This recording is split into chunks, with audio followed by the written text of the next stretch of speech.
तो नमस्कार। यूनिट 4 के जो क्वेश्चन यानी ग्रुप थ्योरी के जो क्वेश्चन यूनिवर्सिटी एग्जाम में पूछेगा उसको मैं डिस्कस कर रहा हूँ। तो जैसे पहला क्वेश्चन है नॉर्मल सब ग्रुप। तो नॉर्मल सब ग्रुप आपका क्या होता है कि कोई भी सब ग्रुप का जो सब ग्रुप है वो नॉर्मल सब ग्रुप तब कहलाएगा जब सभी ए के लिए for all A belongs to capital G AH is equal to HA। कहने का मतलब ये है कि जितने भी लेफ्ट और राइट कोसेट बनेंगे दोनों आपस में इक्वल हों, तो H को हम लोग नॉर्मल सब ग्रुप बोल देते हैं। और एक और डेफिनेशन यहाँ पे लिखा गया, इस तरह का थ्योरम भी है, थ्योरम वाला डेफिनेशन है कि late H be a subgroup G, then H is said to be normal subgroup of G if for every X belongs to G and for H belongs to capital H, EXH equal to EXH equal to HX। ये गलत लिखा है, HX होना चाहिए। HX equal to HX। So और उसके बाद क्या होना चाहिए, X inverse belongs to H, जो कॉन्जुगेसी थ्योरम था उससे करके किया गया। लेकिन ये वाला डेफिनेशन ज़्यादा आसान है, इस डेफिनेशन को आप लिखिएगा कि सभी A के लिए जो G के अंदर है AH इक्वल टू HA, या ये कह लें कि जितने भी लेफ्ट और राइट कोसेट जनरेट कर सकता है कैपिटल H और G के एलिमेंट मिलके, वो दोनों आपस में बराबर होने चाहिए। तो अगर बराबर है तो वो नॉर्मल सब ग्रुप हो जाएगा। बाकी नोट से भी आप डिफिनीशन देख सकते हैं। तो यहाँ पे आपका मिसप्रिंट है, ये HX होना चाहिए, एक XH है और दूसरा HX है, ये ध्यान जरूर रखिएगा अगर यही डिफिनीशन लिखना है। दूसरा क्वेश्चन बहुत आसान है, ये आपका मैं डिस्कस कर चुका हूँ कई बार, प्रीवियस वीडियो में आप देख सकते हैं, जिसमें लिखा गया है G एक ग्रुप है जिसमें 1 -1 और -i प्लस i भी है। इसमें ये मिसप्रिंट है, 1 -1 i और -i, ये 4 एलिमेंट होते हैं क्योंकि यूनिटी का जो रूट होता है वो 4 रूट होते हैं। तो इसको देखना है, determine whether G is abelian group और नॉट। तो आप देखिए कंपोजिट टेबल बनाएंगे, मैं ऑलरेडी इसको डिस्कस कर चुका हूं लेकिन फिर भी जल्दी में कर देता हूं। कंपोजिट टेबल बनाएंगे तो इसमें देखेंगे सारी एंट्री आपकी उसी सेट से बिलोंग है, इस नाते क्लोजर लॉ होल्ड हो गया। बाकी देखिए 1 यहाँ पे आइडेंटिटी एलिमेंट है, मल्टीप्लिकेशन ऑपरेशन है, मल्टीप्लिकेशन के लिए 1 आइडेंटिटी एलिमेंट होता ही है। सिम्टम यहाँ पे देख सकते हैं, ये सेम आइडेंटिकल, दोनों रो एक जैसे हैं, मतलब कॉलम हेडर और ये रो दोनों आपस में बराबर हैं। या आप ऐसे भी देख सकते हैं, this column and row header दोनों आपस में इक्वल हैं। इस वजह से 1 आपका आइडेंटिटी एलिमेंट हो जाएगा, यानी कि आइडेंटिटी लॉ होल्ड होता है। और बाकी कॉम्प्लेक्स नंबर मल्टीप्लिकेशन ऑपरेशन पे एसोसिएटिव लॉ होल्ड करता है, क्योंकि सुपरसेट कॉम्प्लेक्स नंबर ही होता है। तो कॉम्प्लेक्स नंबर के ही इसमें पार्ट लिए गए हैं, 1 माइनस आई मान लीजिए 1 रियल है लेकिन -i कॉम्प्लेक्स है। तो कॉम्प्लेक्स नंबर पे multiplication operation associative law hold करता है, तो एसोसिएटिव लॉ हो गया। बाकी सारे रो में आप देखिए 1 1 1 आपको एक बार जरूर लिखा मिल रहा है, यानी कि इसका मतलब इनवर्स लॉ भी होल्ड कर रहा है। अब जैसे 1 का इनवर्स 1 हो जाएगा, -1 का इनवर्स -1 हो जाएगा, i का इनवर्स -i हो जाएगा, -i का इनवर्स i हो जाएगा। तो ये जो चीज़ है इनवर्स लॉ भी होल्ड कर रहा है। एक बचा कम्यूटेटिव लॉ। कम्यूटेटिव लॉ देखिए, फर्स्ट रो जो है आपका फर्स्ट कॉलम के आइडेंटिकल है, सेकंड रो सेकंड कॉलम के आइडेंटिकल है, थर्ड रो आपका थर्ड कॉलम के आइडेंटिकल है। मतलब जो एंट्री जिस सीक्वेंस में रो के अंदर है, पहले रो के अंदर, वही कॉलम में है। आप देखेंगे 1 -1 i -i, 1 -1 i -i।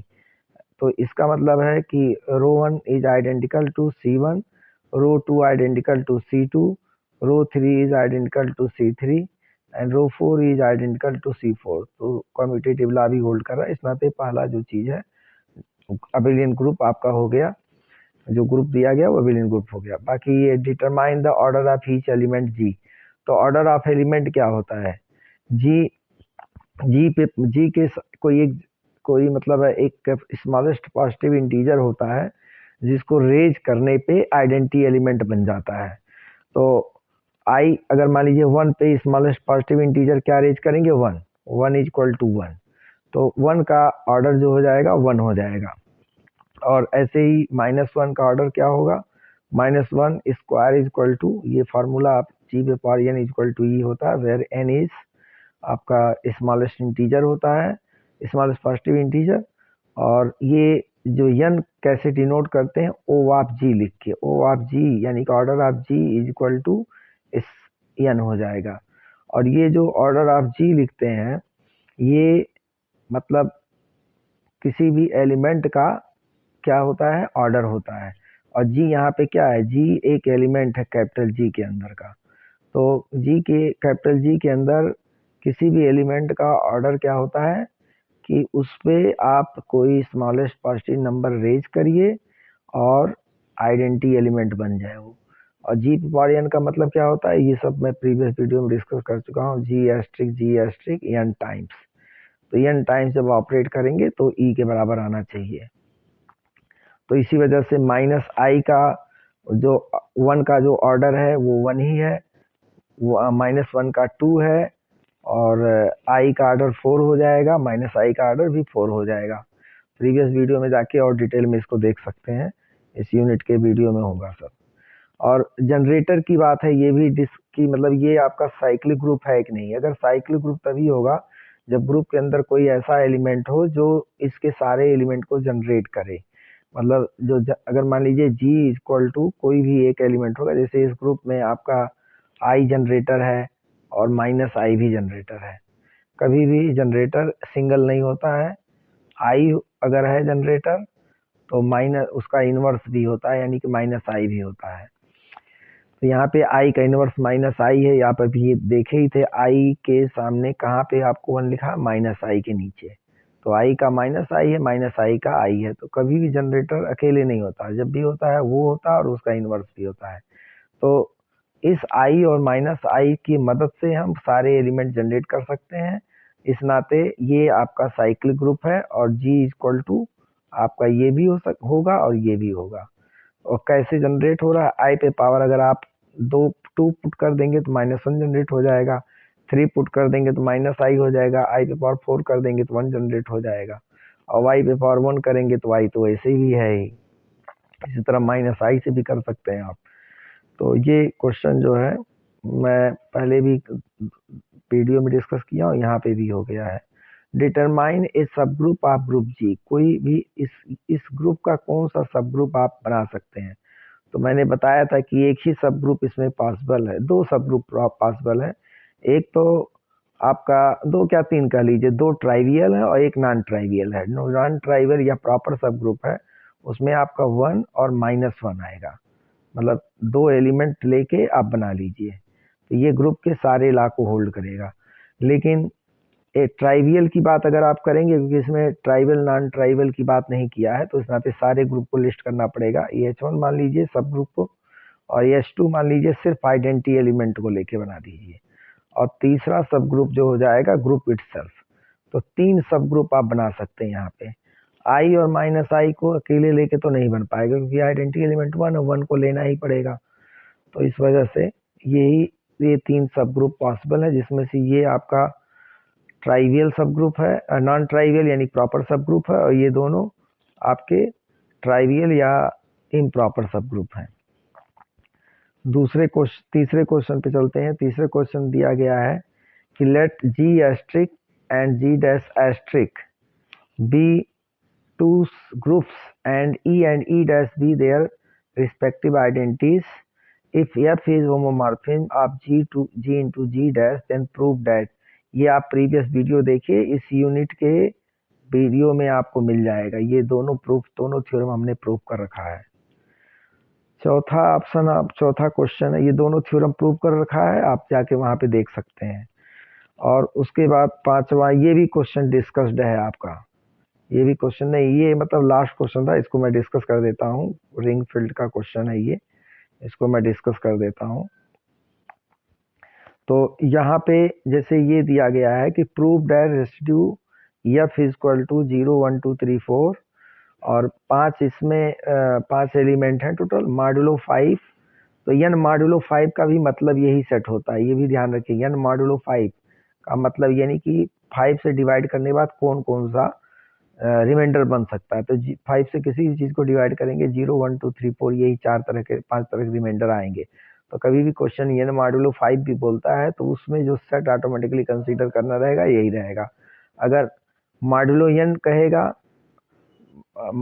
n कहेगा तो उसमें भी आपको आपका ये 0 से लेके n-1 तक का सेट जो बनेगा, और मॉड्यूलो 5 कह रहा है तो मतलब ये हुआ कि आपको 0 1 2 3 4 लेना है।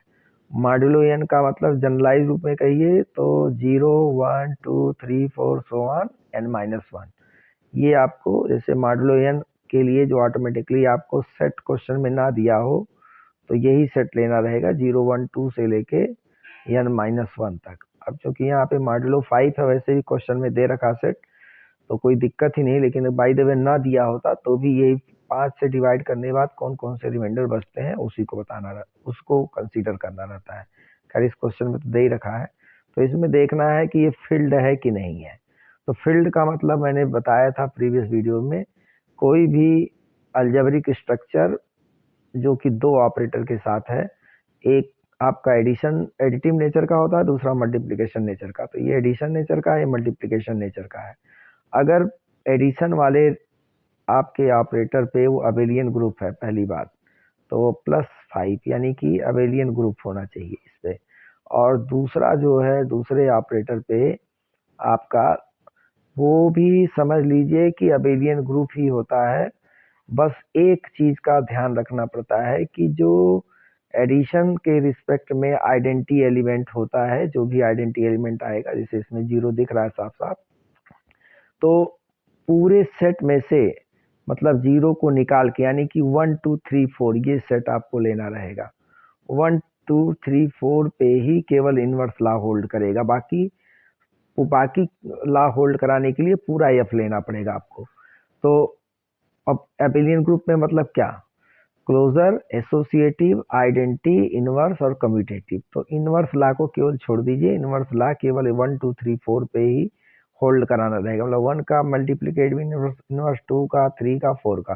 0 को क्यों नहीं, क्योंकि 0 का इनवर्स हो ही नहीं सकता है, 0 का इनवर्स अनडिफाइंड हो जाएगा। 1/0 क्या होता है, इनफाइनाइट होता है। तो उस 0 एलिमेंट को छोड़कर तो फिल्ड होने के लिए आपको पहले ऑपरेटर पे अबेलियन ग्रुप प्रूफ करना पड़ेगा। तो ये आपने बना लिया, इसमें पांचों ला होल्ड करा दीजिए। तो पांचों ला क्लोजर, चूंकि सारी एंट्री उसी सेट से है तो क्लोजर ला हो गया। कम्यूटेटिव ला की जहां तक बात है तो देखिए पहले रो में जो एंट्री वही पहले कॉलम में है, तो दूसरे रो में जो एंट्री वही दूसरे कॉलम में है, तीसरे रो में जो एंट्री वही तीसरे कॉलम में है, इस तरह चौथे पांचवें भी है। तो कम्यूटेटिव ला हो गया। एसोसिएटिव ला आपका देखिए एग्जाम्पल देना हो तो दे दीजिए, मतलब इस तरह से लिखना हो इस तरह से लिख दीजिए, नहीं तो स्टेटमेंट टाइप में लिख सकते हैं कि आपका जो एडिशन मॉडुलो ऑपरेटर होता है वो एसोसिएटिव ला होल्ड करता है, क्योंकि वो भी एडिटिव नेचर का ही ऑपरेशन है। तो एडिटिव नेचर के सारे ऑपरेशन जो है एसोसिएटिव ला होल्ड ही करते हैं। बाकी ऐसे लिख के भी आप समझा सकते हैं, तीन जो आपका ए प्लस बी प्लस सी करके जैसे लिखा जाता है उस तरीके से भी लिख के आप समझा सकते हैं। और उसके बाद एग्जिस्टेंस ऑफ आइडेंटिटी एलिमेंट, तो 0 is the identity element, so identity law hold. और इनवर्स ला की जहां तक बात है, देखिए हर एक एलिमेंट का इनवर्स है, कैसे पता चलेगा, आप देखिए यहाँ पे 1 है, यहाँ पे भी 1 है, हर रो में आपको 1 लिखा मिलेगा, हर रो में 1 लिखा मिल रहा है। तो अगर हर रो में 1 लिखा मिल रहा है तो इसका मतलब है 0 का इनवर्स 1 हो गया, 1 का इनवर्स आपका 0 हो गया, 2 का इनवर्स 4 हो गया, 3 का इनवर्स 3 हो गया, 4 का इनवर्स 2 हो गया। बाकी ये टेबल कैसे एंट्री करते हैं आप लोग जानते भी होंगे। एक एंट्री मैं आपको बता देता हूँ, जैसे देखिए 3 और 3 के सामने 1 क्यों आया, क्योंकि 3 + 3 6 होता है, 6 को 5 से डिवाइड करेंगे तो रिमाइंडर 1 आएगा, क्योंकि हमें यहाँ रिमाइंडर ही लिखना होता है। तो ये हो गया। ऐसे ही इस टेबल में जो एंट्री होती है वो आपका मल्टीप्लाई करने के बाद 5 से डिवाइड करिए, जो रिमाइंडर आएगा वही होगा। अब देखिए इसमें पूरा सब 0 क्यों आया, क्योंकि 0 × 0 0 होता है, 0 से किसी को मल्टीप्लाई करेंगे 0 ही आएगा, और फिर 0 को 5 से डिवाइड करेंगे तो रिमाइंडर 0 ही आएगा। तो एंट्री करने में कोई दिक्कत नहीं होगी, सारी एंट्री जो है सेम सेट से बिलोंग है, इस वजह से क्लोजर ला हो गया। फिर एसोसिएटिव ला होल्ड ही करता है, बाकी आप चाहें तो इस स्टाइल में लिख सकते हैं ऐसे जो है। बाकी डिस्ट्रीब्यूटिव ला भी हम बाद में सबसे लास्ट में बताएंगे। तो डिस्ट्रीब्यूटिव लॉ भी आपका एसोसिएटिव लॉ भी आपका होल्ड करेगा। जैसे ये लिखा गया उसी तरह से आप लिख सकते हैं कि बस अंतर क्या रहेगा, +5 जो +5 लिखे हैं ऑपरेटर उसके जगह पे मल्टीप्लिकेशन 5 कर दीजिएगा, तो एसोसिएटिव लॉ होल्ड हो जाएगा। आइडेंटिटी लॉ आप देखिए, इसमें इस रो हेडर के बराबर कौन सा रो के जैसा कौन सा रो दिख रहा है, मतलब कॉलम हेडर के जैसा कौन सा रो दिख रहा है, ये वाला रो दिख रहा है, यानी कि 1 आपका आइडेंटिटी एलिमेंट हो जाएगा। तो जैसे वहाँ पे 0 आइडेंटिटी एलिमेंट था वैसे यहाँ पे 1 आइडेंटिटी एलिमेंट है। और दूसरी चीज ये है कि हर एक कॉलम में आपको आइडेंटिटी एलिमेंट हर रो में लिखा मिल रहा है, चाहे कॉलम चाहे रो कहीं देखना रहता है।